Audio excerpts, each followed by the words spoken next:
Kamu tahu mengapa saya percaya 100% bahwa semua rezeki yang kita dapat itu adalah dari dan untuk keluarga karyawan kita. Karena memang seleksi ketat sudah saya lakukan jauh-jauh hari. Tim kita adalah tim pilihan. Kamu tahu itu ya, Mardigu. Ini adalah dialog saya dengan sang babe, bapak angkat saya berlanjut. Gak ada orang yang perilakunya buruk di perusahaan kita. Demikian dia menjelaskan cukup panjang. Sekarang saya tanya ke kamu. Begini ya, ada 4 hal dalam organisasi itu. Dan apa yang kamu harus lakukan terhadap SDM tersebut. Pertanyaan pertama, kalau ada orang attitude-nya baik dan produktivitasnya baik, kamu apakan? Saya jawab, mungkin saya promosikan, mungkin saya akan naikkan jabatan. Saya lanjut ya. Yang kedua nih, kalau attitude-nya baik tapi produktivitasnya buruk atau rendah, kamu apakan dia? Saya motivasi, saya coach, atau mutasi? Demikian saya mencoba menjawab sebisanya. Kemudian dia lanjut lagi. Sekarang bagaimana kalau attitude-nya buruk tapi produktivitasnya bagus? Kamu apakan orang itu? Saya jawab, mungkin saya training, saya kasih team building.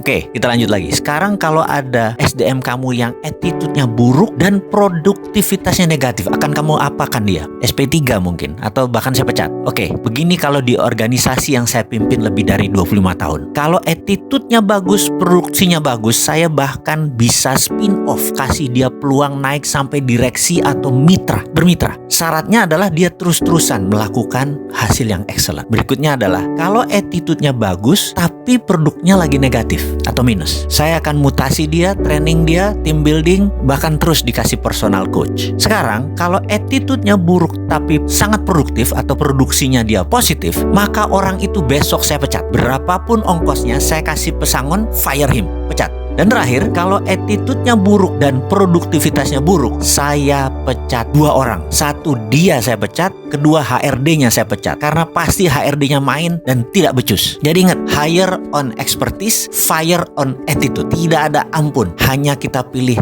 attitude yang terbaik. Jadi di organisasi kita, Mardigu, semua orang attitude-nya baik, titik. Yang nggak baik semua udah keluar. Jadi kalau belum ada rezeki, kita harus bertahan. Karena pasti ada cara untuk kita keluar dari masalah tersebut. Karena semuanya orang baik. Tuhan itu baik dan sangat baik. Dan tahu kapan rezeki itu diturunkan selama semuanya benar. Yaitu attitude-nya benar. Kalimatnya membuat saya terdiam. Hanya melanjutkan makan siang sambil berpikir.